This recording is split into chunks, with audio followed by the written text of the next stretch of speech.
그래도 조금씩 나아지고 계시다.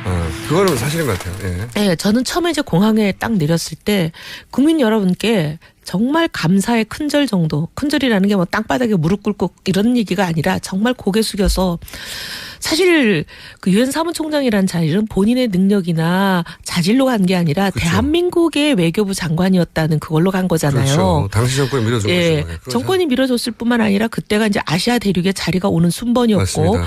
그다음에 여러 가지 열관과의 이해관계, 각축관계 이런 것 때문에 대한민국의 그 순서가 온 거였잖아요. 네. 그러니 그거는 이제 홍길동이든 김갑돌이든 누가 외교부 장관이었는지 간에 그때 당시에 외교부 장관 했던 사람이 가는 거잖아요. 네. 그러니 어쨌든 대한민국 덕분에 대한민국 국민 은혜로 제가 이 귀중한 자리를 하고 경험을 했으니 이렇게 무사히 마치고 온 것은 국민 덕이다. 국민들께 감사드린다 하고 귀국 보고를 한 다음에 조용히 하루 정도 이틀 정도 반기문 사무총장에 대한 그 언론이나 국민의 반응을 본 다음에 행보를 정하셨으면 이렇게까지 지지율이 반토막이 나지 않았지 않을까. 저는 일주일 정도 안 나왔어야 된다고. 예. 일주일 정도. 예. 너무 궁금해 사람들이 계속 뭐하냐. 그랬어야 아마 하는데. 연일 일면 탑이었을 거예요. 당연하죠. 다음 행보가 어떻게 될까? 뭐 네. 어딜 먼저 갈까? 뭐 누굴 만날까? 뭐 누가 그 라인에 갈까? 무슨 구상일까 막 네. 궁금해하게 물론 아무 구상 안 해도 돼요. 네. 근데 공항에서 내리자마자 바로 그 시작하셨어요. 아니 행보를. 지하철을 타시는데 그것도 실수 연발로 막 그렇게 하시니까 다들 정말 하루만 지나도 달라지는 한국을 10년 이상 비우셔가지고 정말 우리 삶을 모르시는구나. 우리하고 너무 동떨어진 분이라 저분 배우려면 시간이 너무 많이 걸리겠구나. 이런 생각들을 하게 만든 게 좀 아쉬웠어요. 일주일을 연타로 맞으셨죠. 네. 거기 중간중간에는 그 억울한 점도 있어요. 잘못 알려졌거나 본인의 실수가 아니거나. 하지만 근데 첫 순간부터 이미지가 그렇게 쌓이기 시작하다 보니까 방법이 없어요. 방법이 그게요. 없어요. 정치라는 게요. 사실의 게임이 아니라 인식의 게임입니다. 맞습니다. 사실이 이든 아니든 간에 국민들이 그게 이렇게 겹치고 반복 지속되면서 이상하네, 우리랑 다르네, 뭔가 별나라에서 왔네 이렇게 인식해버리면 그건 뭐 방법이 없어요. 그 인식을 또 만들어내는 게 실력이에요. 네. 맞습니다. 근데 이제 이분은 그냥 다 드러나 버린 거예요. 네. 그 실체에 가까운 모습. 물론 그 중에 실수가 아닌 것도 있지만 전반적으로 평균 내서 이러저러 하다고 하는 본인의 모습이 이제 드러나 버린 거죠. 많은 경우에 저희가 정치권에서 이렇게 보면요. 하나하나 사소한 에피소드 하나하나에 대해서는 억울하다, 사실과 다르다 이런 게 있는데요. 이게 한 100몇 개지 이렇게 쫙 모이잖아요. 그러면 그걸 인해서 국민들이 전반적으로 가지는 인상은 대충 비슷해요. 그게 그 사람이에요, 사실. 네. 자, 예전보다 나아졌다 하나 있고 또 있습니까? 그리고 이제 아무래도 여전히 보수 진영에 여전히 제가 지지를 옆에 잃기 때문에 도와드리는 입장이라면 해드리고 싶은 말씀이 너무 많다. 그 중에 한 두세 가지만 중요한 것만. 지금 본인의 기회는 오늘 아침에 조간신문에 보도가 됐을 거예요. 어제 저희들한테 엠바고로 온 지지율 조사 예. 보면 또 떨어졌거든요. 연휴를 떨어졌죠. 지나면서 예. 푹 또 떨어졌어요. 네, 푹. 네. 그건 정말 그걸 보면서 가슴이 무지 아프셨을 거예요. 당연히 그렇겠죠. 근데 이건 우리가 예상하고 있는 바잖아요. 네. 이렇게 될 것이다. 근데 지금은 제3지대에서 빅텐트를 친다, 뭐, 손학규 후보가 계시는 그쪽, 안철수 후보 등등이 모여 계시는 그들과 연대를 한다, 어쩐다.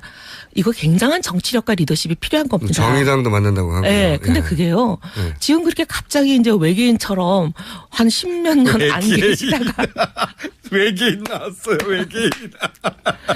갑자기 날아오셔가지고 할 수 있는 일이 아니에요. 그렇죠. 네, 이게 참 정치가 워낙 폄하되고 국민들이 비난하고 이러니까 너무 우습게 보이시나 본데 이게 나름 이 바닥에서는 전문성이 있어야 되는 거거든요. 저도 그 인정합니다. 네. 이게 정치인이 직업이에요. 그 네. 전문 직업이에요. 네. 고도의 전문성이 필요합니다, 실제. 예, 그게 뭐 국민들이 좋게 보든 나쁘게 보든 어찌됐든 간에 이 바닥에 전문성은 있어야 되는 거거든요. 저도 그렇게 생각합니다. 예. 근데 지금 어떻게 보면은 베이비시잖아요, 이 바닥에서는. 베이비시다. 아니, 베이비 시다는 뭡니까? 아, 베이비이시다. 아니, 그러니까 제가 웃긴 거는 베이비잖아요가 아니라 그래도 존칭을 해야 될 것 같아서 베이비이시다. 이게 이 조합이 너무 재밌습니다. 아니, 자. 그런데 어떻게 그 어마어마한 정치 고수 9선 10선씩 되는 어떻게 보면 JP나 이런 사람들도 참 이뤄내기 어려웠던 그런 대통합을 정말 정치 베이비가 이뤄내겠어요? 베이비가 저는 욕심이 너무 과했죠. 하고 싶은 거와 할 수 있는 거를 빨리 구분하셔야 된다. 아하. 그리고 또 저런 것도 있었던 것 같아요. 이제 10년 정도 유엔 사무총장을 하시다 보니까 유엔 사무총장이 대단한 자리가 맞죠. 그러니까 그 자리만으로 본인이 돌아오면 열광이 본인이 아니라 그 자리가 주는 후광만으로 충분히 모든 다른 후보들을 압도할 만할 것이라고 이제 착각하신 부분이 있는 것 같아요. 근데요, 어떤 네. 자리가 주는 힘이나 인기나 이런 거는요, 그 자리를 내려오는 순간 없다고 생각하셔야 돼요. 왜 우리 말에 그런 거 있잖아요. 정성집 강아지가 사망하면 뭐 사람이 구름대처럼 오지만 정승이 사망하면 아무도 안 온다고. 그게 그 자리에 있느냐 내려오느냐 그 한 하루 차이에 이렇게 천국과 지옥의 차이가 있는 거거든요. 그리고 만약에 출마 안 하셨다면 본인이 생각한 정도의 환영을 초반에 받았을지도 몰라요. 받으셨을 거예요. 네. 예. 그리고 또 존경과 그 여운이 아주 길게 갔을 수 있죠. 맞습니다.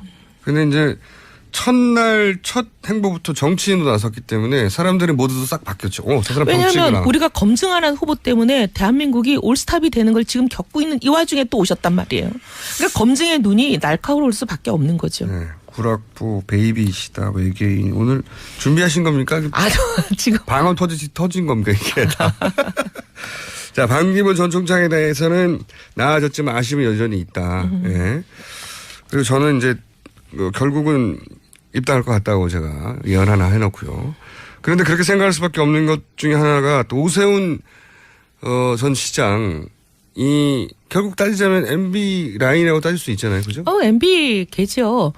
MB 후임으로 서울시장이 된 것도 그렇지만 그거보다 더 중요한 건 기억하시겠지만 무상급식 투쟁을 선언하고 네. 결국 주민투표에 붙였는데 본인이 원하는 결과가 나오지 않았을 때 어떻게 보면 서울시장의 수많은 업무 중에 수백 개가 넘는 업무 중에 아주 지극히 작은 하나이고 정확히 말하면 이건 또 서울시장의 업무라기보다는 교육감의 업무인데 네. 남의 업무를 가지고 본인이 시장직을 던졌잖아요. 네. 근데 그 던졌을 때 여러 가지 이제 여의도 참새들의 분석의 정평은 뭐였냐면 박근혜 후보를 인정하기 싫어하고 후임자로 원치 않는 MB 라인 쪽에서 네가 보수의 전사로 아이콘으로 떠서 이 무사급식 투쟁을 수단으로 이용해가지고 그래서 박근혜를 날리고 어떻게 보면 MB의 그렇죠. 후임이 네. 되라. 이게 그렇죠. 파다했었잖아요. 그런 기획이었죠. 예. 네. 그 기획을 무산되는데 저도 조금 기회를 한 것 같고. 그래서 제가 보수의 아이콘이 되려고 그랬는데 꽃갈꾼이 되셨군요, 내가. 꽃갈꾼? 기가 막혀. 갑자기 생각나네요, 몇 년 전에. 예. 그러니까 그런 MB 라인이라고 예. 명백히 봐야죠. 그래서 저는 더더군다나 그 오세훈 전 시장이 그쪽에 합류해서 선거를 진두지휘하는 포지션 얘기 나오는 순간부터 그쪽으로 다 결정됐구나 생각이 들었는데 이분이 근데 그렇다고 당을 나가지도 않고 그렇다고 저쪽에 완전히 합류하지도 않고 약간 어정쩡한 포지션인데 오세훈 전 시장 어떻게 정리가 됐습니까? 그래서 지금 어제 다들 기자들이 저한테 전화해서 이게 무슨 뜻이냐고 해설을 많이 부탁을 해요. 그래서 예스까 노까를 많이 물어보는데 네, 예스 노냐. 그건 제가 알 수가 없죠. 네. 본인도 이렇게 애매하게 답을 하셨으니. 근데 이제 저간의 사정을 말씀드리면 제가 지난주 뉴스공장에 와가지고 양자택일 하시라 그랬잖아요. 네. 바른당 최고위원을 하시든 바른정당 최고위원을 하시든 아니면 선대위원장 반기문 캠프 선대위원장을 하시든 근데 이제 일주일이 지나도록 그걸 택하지를 않으셨어요. 네. 당 지도부의 의견을 들어서 하겠다 그러셨는데 제가 이거 방송 끝나자마자 우리 최고위가 열렸잖아요. 네. 거기서 다시 제가 문제 제기를 해가지고 우리 여기서 결정하자 했는데 네, 최고위원이시죠. 예, 근데 그 수많은 사람 중에 단 한 명만 긍정적인 발언을 하시고 나머지 모두 부정 안 된다였어요. 근데 그러면 민주주의 사회에서 다수결이기 때문에 만장일치를 기대하기는 어렵잖아요. 네. 저는 그 결론을 받아들이실 줄 알았는데 결국 지도부가 결론을 못 내리는군요 하면서 결론을 본인이 안 내리셨어요. 일주일 동안. 한 사람이 반대하기니까. 예. 네. 그래서 이제 일요일 날 또 이제 이상한 보도가 났잖아요. 선대위원장으로 영입이 됐다 막 이런 보도가 사실상 나고. 영입 뭐. 네. 그리고 또 뭐 오보다 어쩌다 이제 계속 논란이니까 네. 제가 어제 또 최고위에서 얘기를 했어요. 네. 남에게 맡기지 말고 지도부에게 맡기지 말고 본인이 결정해라. 그랬더니 또 이제 끝나고 이제 비공개회에 우리한테 또 정해달라 그래요. 네. 근데 또 똑같은 똑같아요, 사람들 얘기는. 그래서 이제 문 닫고 나가시더니 그렇게 말씀하신 거예요. 최고위원직을 유지하면서 선대위원장을 겸하는 거는 다들 반대이신 것 같으니 그냥 최고위원직은 하면서 선대위원장은 안 하고 그 분의 선거일은 돕는 일종의 영입에 힘쓰겠다. 이렇게 말씀하신 거예요. 무슨 말인지는 모르겠는데 어쨌든 둘 다 하고 싶다는 거잖아요. 네. 그렇죠? 둘 다 하고 싶고 결국은 내가 반기문 전 총장을 영입하는 1등 공신이 되어서 그 공을 내가 차지하겠다 이런 얘기 아닙니까? 뭐 그런 것도 있고 반기문 총장을 돕는 그 끈이라는 거를 놓고 싶지 않다. 그러니까요. 그래서 반기문 대통령, 오세훈 총리 이런 그림으로 딱 런닝메이트처럼 나타나는 거 아니에요? 이제 그런 그림이 머릿속에 있다고 다들 생각하죠. 아, 본인만 들킨 줄 모르고 오세훈 전 시장 본인만 들킬 줄 모르고 그런 그림이지 않을까 싶은 생각이 저도 들고요. 그래서 반기문 오랫동안 외국에 생활했으니까 외치는 반기문 그다음에 서울시를 이끌어본 오세훈 내치 해가지고 둘이 크로스. 그건 계획이지만요. 네. 대통령이 된다고 누가 그래요? 아니 이제 그렇게 이제 상품을 내는 거죠. 1+1 상품을. 네. 오세훈과 Buy one, 반기문의. get one free? 자, 또 한 사람 거론하실 분이 있잖아요. 보수 진영에서 황교안 전 총리 급부상하고 있지 않습니까? 이 현상은 어떻게 보십니까? 저는 이제 대통령이 잘못한 게 없다. 박근혜 대통령은 무죄다. 그래서 탄핵이 위헌이다. 이렇게 이제 매일 카톡으로 수많은 글들 오는 거 받으시죠? 여긴 안 받으시나? 네. 우리는 수없이 이제 받고 있는데 하루에도 뭐 수십 개씩 와요. 네, 작업 중에 이제 누군가가. 소위 뭐 누군가가 이제 생산해서 대량 유포하는 그 카톡에 영향을 받아서 태극기를 들고 나가시는 많은 분들 그런 분들의 표가 결국은 황교안으로 가고 있다고 보죠. 그중에 또 상당수는 반기문 후보에 대해서 기대를 갖고 있다가 이 산이 아닌게비요. 이 산이 아닌가비요. 예. 그래가지고 이제 또 황교안으로 도는 표도 있지 않나 이렇게 분석이 되죠. 근데 황교안 이 소위 대행은 저는 후보라고 부르면 안 된다고 생각해요. 네. 후보는 아니죠. 아니기도 하고 돼서도 안 되고. 돼서도 안 된다고 보십니까? 네.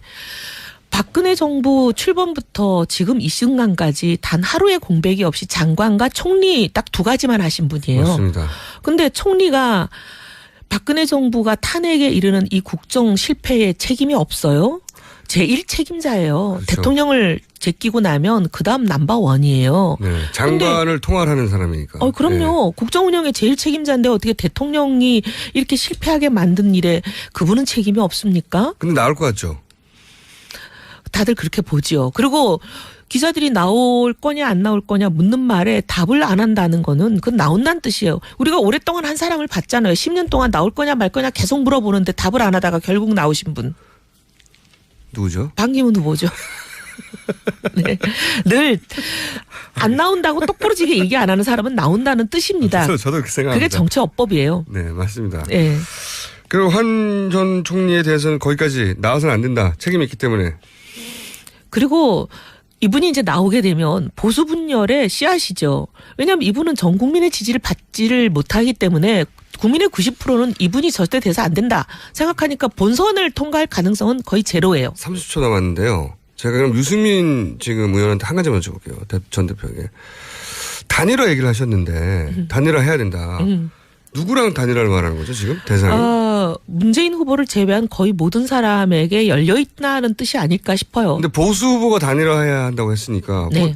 반기문 보수 후보라고 해봤자 반기문 혹은 황 대행 또는 여기에 안철수도 포함되는 겁니까? 안철수 대표도? 안철수 후보가 지금 이제 안 보는 보수 경제는 개혁 중도 돼 있으니까 뭐 정체성이 틀리지는 않죠. 그러니까 염두 두시는 것은 안철수 전 대표와의 표현을 어떻게 하든 연대든 단일화든도 구상 속에 있다. 네, 그렇다고 저는 짐작하고 있습니다. 짐작하고 다음 시간에 좀 더 자세히 여쭤보겠습니다. 자.